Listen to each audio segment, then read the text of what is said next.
Well, it's going to be none other than Dana Mikuchi. Dana Mikuchi is an award-winning author, speaker, healer, and mentor. Her books are known all over the world, acclaimed. The first novel that is actually very well known globally is The Third Muse, a metaphysical time travel mystery celebrating divine feminine wisdom of the Magdalene Order. And that is why she's here joining us today. And Sojourns of the Soul, one woman's journey around the world and into her truth. A gold winner in the Nautilus Book Awards, a widely published journalist who has written about culture, travel, and spirituality. She currently conducts transformational events and sacred journeys worldwide. How I know Dana Mikuchi is because I actually met her at one of her healing events. It was like almost a master class at the New Life Expo in New York. She was a journalist back in the day, just like myself. I was a journalist as well. We met, and it was like a match made in heaven. We actually did travel to the Middle East together to perform sacred rituals and grid healings. And she's an absolute amazing, amazing spearheader of our time as well. She was just actually on the John Burgess show, the Ordinary Show, Beyond Ordinary. And we have so many beautiful stories together, but I'll let her do her thing, as I know that she will definitely grace us with such an absolutely impeccable presentation. So Dana, thank you so much and welcome. Thank you. Thank you. Thank you so much, Mariana. Oh, it's so nice to see you. And thank you, Monica. I haven't met you, but the two of you putting on this amazing event to empower women is just so powerful. Mariana, like you said, we met in New York City and then we went to the Holy Land together. So we're continuing to ride these ascension waves. As you know, when we speak of the word ascension, we're talking about moving into higher dimensions of consciousness, ascending, raising our frequency. So part of that journey is actually truly embodying our divine feminine wisdom and power. So I'm going to talk a little bit later about the various goddesses and we'll do some work with them. But why now? I mean, this is so timely for Mariana and Monica to be hosting this event.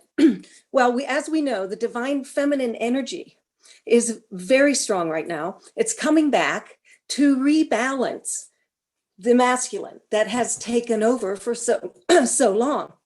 In the ancient days, we had matriarchal cultures in very, very ancient times that revered the goddess. And then as the patriarchy took root, and with the rise of monotheism going away from the matriarchal cultures, of course, the feminine became oppressed. And maybe you have felt yourself to be part of this lineage of light, of feminine healers, mystics, intuitives. Well, what happened to us back then? Assuming, that past lives do exist, I certainly believe in them. So many of us, anyone attending the symposium, likely was a mystic, a healer, an intuitive way back when, and perhaps for many lifetimes. So what happened is that we became a threat. Okay, women hold so much power. Why are men attracted to us? Men are wired to come after women. Some women go after men, but in general, it's the men who are attracted to us because of our ability to create, because of the immense power stored in our sacral chakra or gate or seal and in our wombs. So we kind of went under the radar. Women who were occupying those roles, you've probably heard of the burning times, right? So women were burned at the stake, they were taken out beyond being vilified and demonized and persecuted. Now we have Mary Magdalene, who I feel is one of the most accessible goddesses. And so much of my work is devoted to the divine feminine wisdom of Mary Magdalene. Now, why is she so accessible to us now? She was exactly one of those women who was vilified and demonized. And if you look up Mary Magdalene on Google, it will say that she was a prostitute. Now, we know that that's not true. That's such a massive desecration of this immense light. Okay, so she was a fully empowered, self-actualized woman. And we have records that she once walked the earth. So she's more of a human goddess that we can really relate to. She is the example of the fully self-actualized woman and serves as a role model for us today. So she was the divine feminine equal and mystical counterpart of Yeshua. He could not, could not have accomplished his mission without Magdalene's support, comfort, and her wisdom. So they both walked the path as equals. And now the divine feminine path is here for us to reclaim our own divine feminine power. And what does that mean when we say we're reclaiming our divine feminine power? It's not that we have to necessarily add on anything to ourselves. We women are naturally wired to hold that power.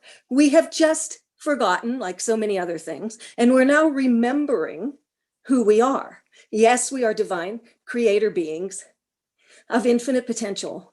And we are also women who are aligned with those ancient attributes attributed to the divine feminine, which is, of course, empathy, compassion, nurturing, but so much more, as Mary Magdalene showed us. So she and other goddesses that I'll get into in a minute, they laid footprints of light into the future for us to follow. So people say, well, okay, Mary Magdalene once walked the earth. What about the other goddesses? What about Isis and Kali and Lakshmi and Hathor and Aphrodite, for example? I believe, I should say I intuit, that these goddesses did exist in some form, that they're not merely stories. And if they weren't in human form, then they existed and still exist as a vibration that is always accessible to us. So getting back to those divine feminine attributes, yes, we want to open our heart and lead with our hearts so that our heart is soft and yielding and continuing to open and expand, which is really what the ascension is all about. It's about the ongoing opening, softening, and expanding of the heart center in conjunction with the high heart. So we also have built into us the capacity to trust, to surrender, to allow, and to receive. These are divine feminine attributes.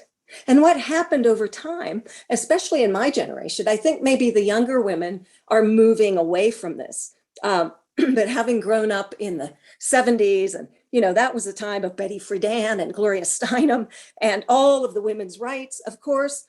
But I think what happened to us and the women before us is that we became acculturated to live more like men because we had to succeed and achieve. And those were the values that were emphasized. So it was like having to be one with the men in the boardroom. And if you didn't work for a corporation or certainly lived in a big city like New York, where I lived, which is a very masculine place, and there's nothing wrong with it. We need the divine masculine.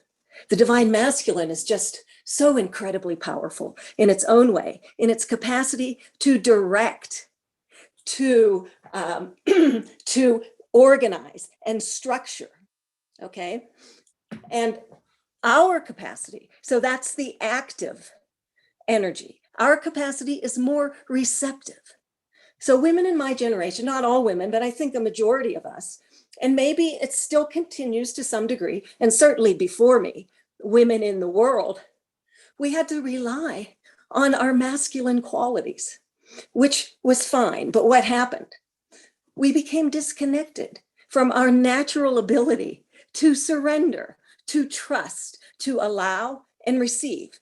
And that's kind of my mantra. And you could call it the star mantra because that's what it spells out. So, so now we are reclaiming those attributes. Not that we have to go out and look for them. We're already wired that way. So what does this involve?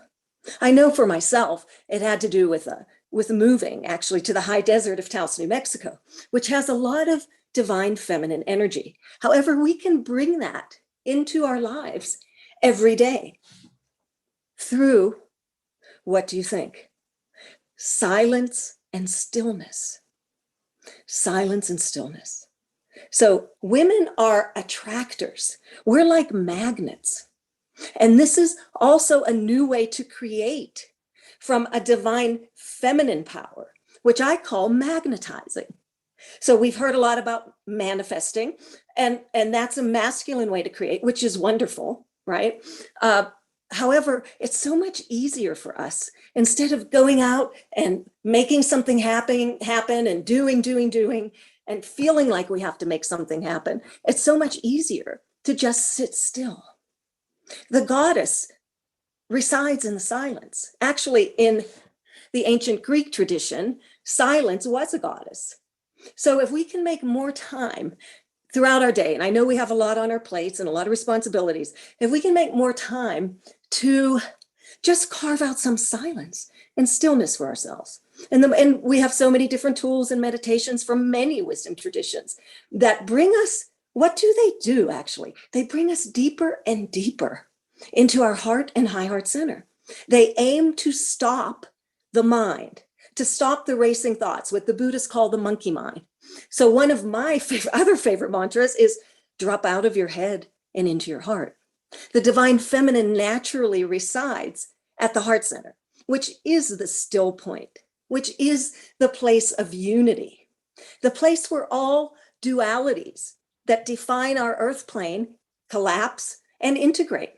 So what are they? These dualities include light and dark, spirit and matter, heaven and earth, the sacred and the sensual. That's a big one for us women. And I'll talk a little bit more about that. Masculine and feminine. So we live in a duality paradigm. And that I actually say was, because we're moving out of it. But as of now, we're still in the duality paradigm, less and less, but that is a school for us. Okay. Edgar Cayce called planet Earth Schoolhouse Planet Earth. And we came here to re-spiritualize ourselves, to remember who we are, which what we are is a divine creator being of infinite potential. So we came back to remember that. And so much of the divine feminine path is about living in and through our heart centers. Now, what is that? Now, everybody here is a heart-centered person, I'm sure, even though I don't know you, otherwise you wouldn't be attracted to this event. But I'm talking about something deeper. This is where we move through our attention and intention, but mainly our attention, where we redirect our attention to our heart and high heart center over and over and over again. That is the place of stillness, the still point, I call it, our inner GPS, our God positioning system. And it is the intersection of the temporal, which is the earth plane, and the divine, right here. So Yeshua said, and I work with the Ascended Masters, and the Essenes are a big part of my work. So I may quote them, here and there. So he said the way in and the way out is through the heart. So this is also part of our divine feminine power, because I feel that women reside naturally there. It's just that we get distracted and we forget. Okay. So the sacred inner marriage of opposites was a foundational, we'll say, practice for ancient mystery school initiates in many traditions, from the Atlanteans to the Egyptians, to the Essenes, to the priests and priestesses of Avalon, the Cathars, you name it. It's one lineage of light. It's called the Melchizedek lineage. So it's called the Melchizedek lineage. And there are many lineages of light. There's a lineage of light that is connected to the Far Eastern masters. Okay. So when we begin to live more fully in and through our hearts, where every single moment we notice where our attention is. Has our attention moved away from our heart center? Are we distracted? That's okay. We're human. That's going to happen. But it's actually an ancient Toltec practice of stalking oneself, stalking, which is about where's your attention in every moment. And so, we're at the post office, we're at the store, we get thrown off maybe by what someone said. Of course, that's going to happen. We're human, but we're going to notice and redirect our attention to the place of stillness, of unity, where all of those opposites collapse. And this is our sacred heart. The heart and high heart work in tandem, okay? It is the seat of our Christ consciousness and the launching pad of our ascension on our return path to Source God. So this is, I feel, a very important aspect of the divine feminine path, is simply just to notice where our attention is and to always bring it back to our heart. The mind will take care of itself. We're going to do our tasks, we're going to complete our responsibilities. Just let the mind will take care of itself. We just don't want those separating thoughts, which come with doubt, worries, fears. We all have them. We're humans. So we're not going to have the whip to the back. We're just going to notice and say, oh, okay, I just fell off center a little bit. The pendulum swing just went like this. But your other speakers are talking about sustaining this state of being. And that, for me, and just from my intuition and experience, is really the work, is sustaining and refining this heart-centeredness, harnessing the mind in service to the heart. This is the path of the ascension. I call it the 3 H's: the heart-centeredness, harnessing the mind in service to the heart, and importantly, humility, right? We don't want to be led by our egos. So the ancient mystery school initiates, on their path of ascension, whatever path they were on, or whatever culture or wisdom tradition, especially what I'm going to talk about now is the Atlantean and Egyptian tradition, they would go to the temple of sacrifice, okay, before they ended up at the culmination of their journey in the temple of beauty. So what do you think the initiates had to sacrifice? They sacrificed their egos. They sacrificed their ability to buy in to separation. So the more, and what happens when we sacrifice our egos and move beyond separation, we have moved into that space of divine love, of universal love, unity consciousness love.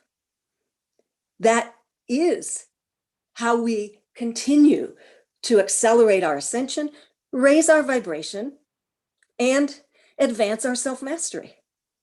And so women, as you've probably noticed, women are leading the ascension. I do events all over the world, sacred journeys. Mariana was on one of them. I do speaking engagements. I was just away giving a talk similar to this, but this is the focus on the divine feminine. And what happens is that it's mainly women who are at these events. So it's as if masters, or let's say masters in the making, reincarnated in female bodies this time around, because we're simply redressing the imbalance. We're rebalancing. Ultimately, we want a complete and total balance of the divine masculine and divine feminine, which we all have within us. We have both of those sides. It's just, as I said earlier, that women have forgotten how to reconnect, okay, within. So when we talk about trusting, and I work with women, I have a mentorship program and I work one-on-one with women, and we have a whole module on the goddess. And I take them through 7 different initiations. One of the most important initiations on this ascension path, and especially for women, is to trust. To trust. How many times have we had doubts and worries? Anytime we even have a worry, we all have them. I have them too. We're not trusting. So all we're going to do is notice. And when we drop out of our heads and into our hearts, redirect our attention there, we've stepped out of time and space. We become more and more invincible, unstoppable. Okay. We then acknowledge ourselves as divine creator beings. And why are we here? We're here to create, enjoy the fruits of our creations, and create again. That's why we're here. So just remembering that that quality of trust, what does that mean? We must trust ourselves. We trust others with discernment, right? I mean, we, of course, have compassion for all beings, as the Buddhists say, but we must use discernment in terms of what works for us or what doesn't. And most importantly, trust in the self and trust in the quote other. I'll say quote because all of these traditions show, and just from my life experience in being in all of these sacred sites and delving deeply into the various wisdom traditions on the planet, they all bring us back to our heart, and they all guide us to trust in a higher guiding force, a higher intelligence, God, spirit, the creator, whatever word you use, that is always conspiring on our behalf, no matter what our circumstances. So that is a huge one. And what does trust involve? Which is a natural divine feminine quality that we are in the process of reclaiming. It involves surrendering to that higher guiding force, knowing that you're always protected and supported. And it involves, and this is really important, especially for women, because of our history, because of the collective trauma that we have endured due to our power, right? Feeling like this fear of reprisal for holding the light, for accessing and using our gifts and sharing them in the world. It's about feeling worthy to receive. That's a big one. So remember the divine feminine attributes, surrender, trust, allow. What does allowing mean? It means to be open, to not resist, to not try to control your life, which maybe we have done at times, all of us, and control, and it can be, having an authoritative presence, being in charge, making things happen. That's a divine masculine quality. And we just don't want to take any of these attributes to an extreme, but we're polarizing back to the feminine because we want to rebalance. And ultimately, we are both gods and goddesses. We are both. And that's the sacred intermarriage of opposites that I spoke about earlier. And people say, well, how do I do that? Because Magdalene and Yeshua, as an example of a highly advanced couple, to say the least, they performed the sacred intermarriage in their relationship with each other, quote, on the outside, and then internally. And so there are no specific steps. And in our time, this sacred intermarriage of the opposites, which collapse at the heart center, it's called the hieros gamos in ancient Greek, happens naturally. When does that happen? Over time, the more and more we direct and redirect over and over again our attention back to our heart center. And what happens when we do that? We're more present. When we're present, fully present, we're in our bodies, which is hugely important on this path of divine feminine awakening, is to be fully embodied, to be grounded. So I talk a lot in my work about the path of divine embodiment, which the indigenous peoples have mastered just naturally. So we want to, again, drop out of our heads and into our hearts. And when we are in our hearts, we're present. When we're present, we're in our hearts and we're grounded. And what else? We're lighter of heart. We're more balanced. We're more centered. And very importantly, we feel and emanate more joy. And yes, of course, love. However, joy is the highest vibration we can hold, and it encompasses love. So we may, the world is going through a huge course correction right now, as we can see.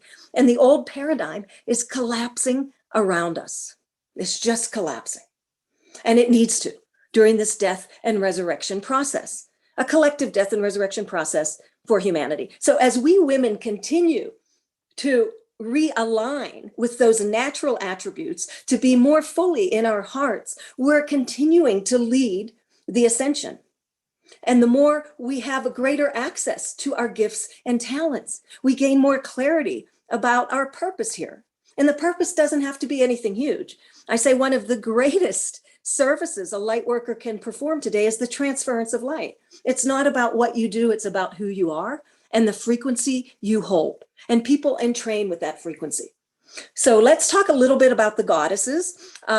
We don't have much time left. So I talked about Mary Magdalene. There are other goddesses, of course, from the Egyptian tradition, Isis, the universal mother goddess, who is a magician and a healer. Her other aspect is Hathor, the goddess of love, and she's very close to the earth. She's an earth goddess, and she brings us into our sacral. So if you want to work through issues in your sacral chakra, call on Hathor. These goddesses are standing by for us simply to invoke them. Okay. And you may also, Hathor is all about creativity, artistry, dance, music, joy. Isn't that the seat of our joy? And creativity and sensuality is in the sacral. And this is what we women are healing now, because as we do it as a collective, or as we do it ourselves, our healing ripples out to the collective. And then we are healing as a collective. So the sacral chakra has an energetic line that's connected to the throat. And part of the distorted feminine is that we don't use our voices, or we may want to hide our light, or don't feel secure enough to speak up and stand in our power. Remember, in the beginning was the word. Words are so powerful. So as we begin to clear and purge the density from the sacral, we're also doing it at the throat center, where we can then feel comfortable speaking up, not hiding our light, because all of you here have so much wisdom, and you are all a healing force through your very presence. Okay, and then we also have, the Vedic Hindu goddesses. We have Lakshmi, the goddess of prosperity, of good luck. We have Kali, who is like Sekhmet in the Egyptian tradition. She is about breaking down, destroying, really. She's a destructive goddess, but in a good way. Kali and Sekhmet, the lion-headed goddess from the Egyptian tradition, they help us with their fire to clear away all density, all non-beneficial thoughts, patterns, and programs, discordant emotions, all of that density that no longer serves us. Then we have, in the Greek tradition, we have what are called virginal goddesses and relational goddesses. So why the word virgin? I mean, sometimes that has not such a great connotation in some cultures, and in some cultures it does. Virgin in the sense, not in the sense that we know it as being sexually chaste, but virgin meaning a woman who is whole and complete unto herself. These are the goddesses that value achievement and freedom. Now, we all have aspects of all of these goddesses within us. We have Isis, we have Hathor, we have Lakshmi, we have White Buffalo Calf Woman, who is a peacemaker. She heals what is broken, from the Native American tradition. So to get back to the Greek goddesses, we have Artemis, Athena, and Hestia. So Artemis is the goddess who's close to nature. She strides out into the world. She explores. She's a free spirit and an adventurer. I think maybe a lot of us women identify with Artemis, especially in our younger years. And then we have Athena, who's the wisdom warrior. And you see her depicted with she has a shield, she has a spear, she has armor and a helmet. She's the wisdom warrior. This Athena helps us to be rational and clear thinking, and to be that spiritual. To wrap up in the next minute. Yeah.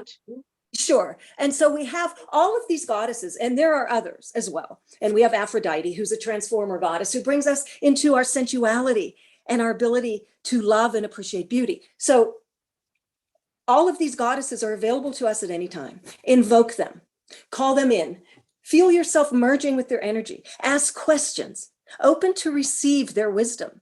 It's very, very powerful. I often convene a goddess council, which I would recommend if you're interested in relating to the goddesses, a goddess council, and go somewhere in your meditation or shamanic journey into a beautiful place and see yourself as an equal, sitting at a round table with them. You will be amazed at what happens.